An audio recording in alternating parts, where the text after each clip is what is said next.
Good morning. It is Tuesday. Welcome to the Great Unfolding. My brethren all over the world, my friends, my brethren, whoever is watching my show. Yesterday I brought a refresher study on the potter and his wheel. Okay, we are his clay. He is our potter. He makes vessels of honor and vessels of dishonor, both for a purpose, to bring them all back. Reconciliation. That's the ultimate goal of the potter on his wheel, to make something for a display to his universe. This is what he's doing. And that's why that refresher was so important, to understand that God is in complete control of his universe. Nothing can sway it. Okay, so today I'm going to bring another refresher topic, something that we all know of very, very clearly, right? And too many are stuck in believing that they are the ones that are doing this or that, or good or bad, and guilty and this and that, guilty, not guilty, blah, blah, blah, blah, blah, blah, blah, blah, blah, daily existence. When you realize that God is in complete control and absolute control of his universe, including every little detail of your life, then you might have freedom and might have peace. That's the only time when you actually realize it, when you actually walk in it and know that God is in absolute control. Doesn't mean that you are not a relative being, because you are a relative being. Okay? God is absolute, you are relative. So, in the sense of understanding that you do this or that relatively, and God is absolutely in control of every little detail of it. He's absolutely in control of the outcome. Okay, the outcome is vitally important. So you have to go through the experience in order to experience also the outcome and enjoy it and know that God is giving it. To God be the glory. Okay, it's called the myth of free will, and this is a refresher because I have brought this topic many times, and other brethren have brought this topic up. You need to be solid in it and understand that you do not have a free will. Okay, we all need to see to our responsibilities, thus fulfilling our duties. By practicing proper role responsibility, we learn to live responsibly, which is to say, dutifully and uprightly. It is important for us to realize that we are responsible for our actions in the sense of being answerable for them or subject to their consequences. Okay, so that's what I mean by responsibility, and that's what it's talking about here. We need to be responsible in the sense for our actions, being answerable for them or subject to their consequences. Okay, there's consequences for every action that you do in life, whether good or bad. Makes no difference. Understand the judgment? Good or bad?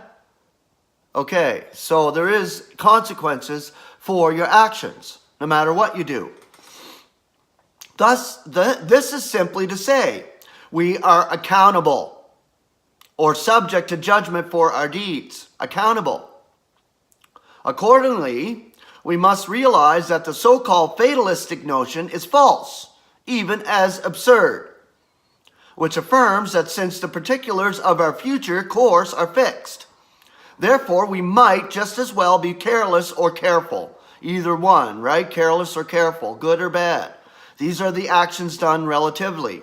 The absolute outcome is of God, while making no more attempt to pursue a life of virtue and industry than of sin and sloth. Furthermore, we must remember that we act voluntarily, according to our own choices. Right, but this is relatively speaking. Apart from compulsion, i.e. force contrary to our own will. Good results require good actions, and good actions require good decisions, according to self-discipline. Therefore, in the words of the psalmist, let us withdraw from evil and do good. Psalm 34, verse 14, and chapter 37, verse 27. For discipline and righteousness, these are the things we need to know and be reminded of, even as teach to our children, not prideful notions of free will, which preclude our being able to thank God alone for our virtues while trusting in his wise and good design concerning all. It by no means follows from the reality of and importance of role responsibility that what is actually contended for by those who advocate free will therefore exists. We do well to recognize this simply because it is true, yet especially because of our deleterious consequences of believing in free will. That's what brings on guilt in oneself, okay? You believe you do good or bad, okay? So if you're doing bad and you feel guilty of it, that's because you're focusing on yourself, your own choice. You figure you made that choice and you feel guilty about it. Well, that's a human guilt. That is a relative thing. God is absolutely in control, so you must have gone through that experience. And I say it slowly because it's very important to understand. You had to go through that experience. Free will, in fact, is untenable position. Either events occur due to that which causes them to occur, or events occur due to nothing at all. If what happens is caused to happen, it cannot be prevented from happening. And if what happens is not caused to happen, neither can it be prevented from happening. Did you understand that? Okay. So what happens is caused to happen. And that makes sense, right? There's no free will in that at all. In the former example, the event is the effect of its cause. In the latter example, the event is not an effect, it has no cause. But one has no more ultimate control over that which simply occurs due to nothing at all than over that which is made to occur as the effect of the cause. In the former case, determinism is affirmed. In the latter case, indeterminism is affirmed. But in either case, ultimate control is precluded. Ultimate control is sometimes technically termed categorical. Could have done otherwiseness. Well, like that's it. Right? You do something, oh, I wish I could have done it otherwise. Oh, I regret it. Why did I do it? Why did I do it? Like, see? There is the thought of free will. Okay, why did I do it?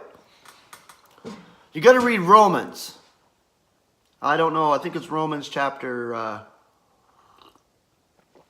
it's a chapter of 8 or 7, I think. But it talks about Paul sinning.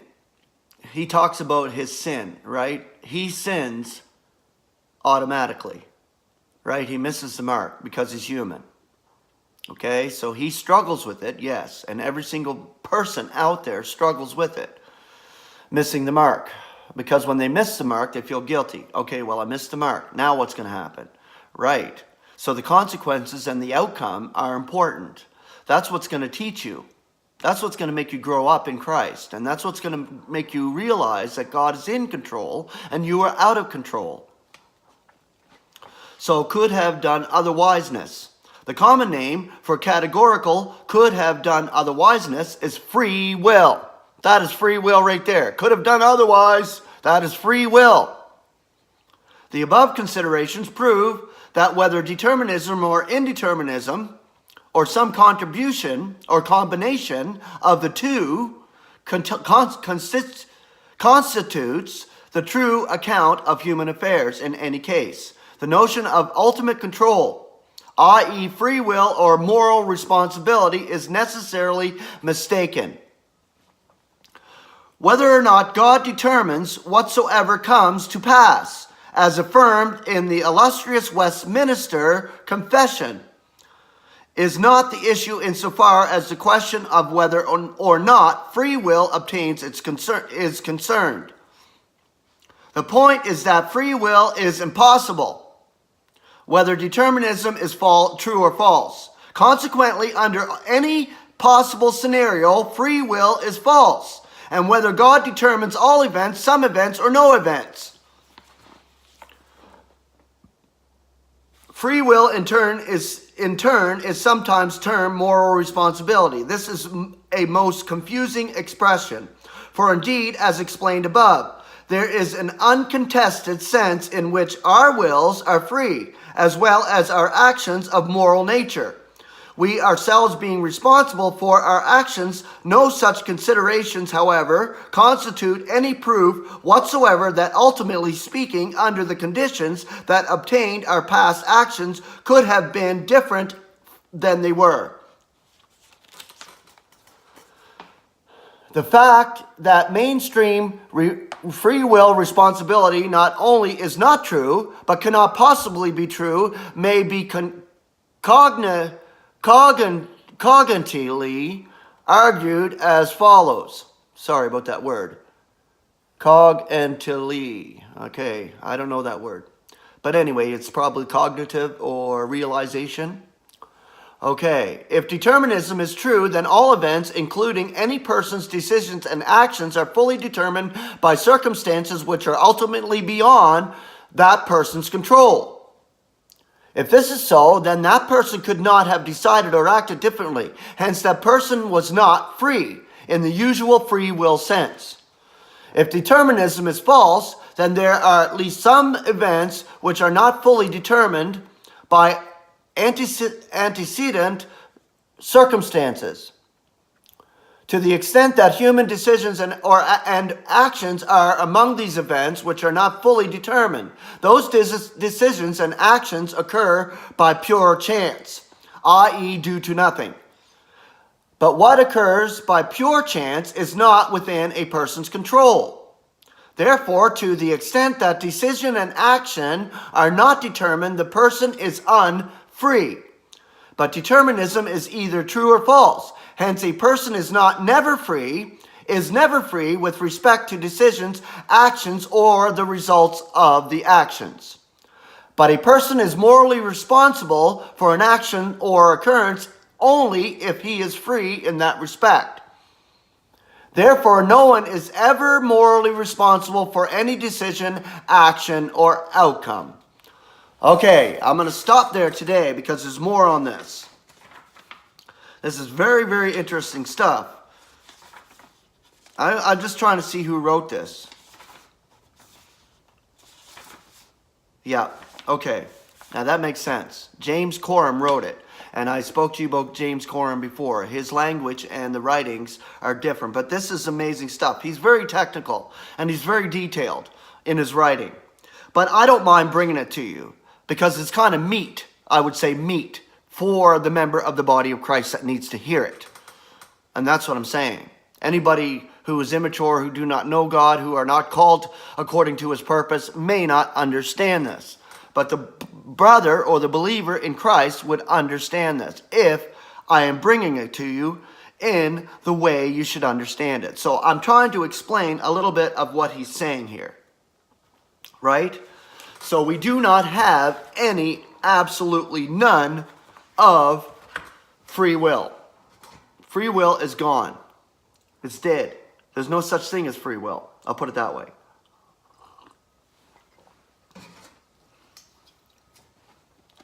So that is a beautiful truth. We need to stand in it and continue to stand in it, brothers and sisters. We could actually bring truth to people if we really actually believe that there's no such thing as free will. We can bring it to people in freedom and in peace, in the peace of God. Bring it down to their level. Even if you got to tell them, okay, just take a scenario. Okay, you plan a trip. You're going on a camping trip or whatever, and you got your whole family with you. You don't know what's going to happen on the highway. There's an example, okay? Do you rely on God or do you rely on your own so-called free will? We're going to do this or that, and we're going here and there, and we're planning this or that. What happens when your plans go awry? Or what happens when something is thrown in there that you never expected? Okay, you didn't choose that. You didn't plan that. That wasn't part of the trip. But God put it there to show you something. That he is actually in absolute control. So there you go. And that's my definition.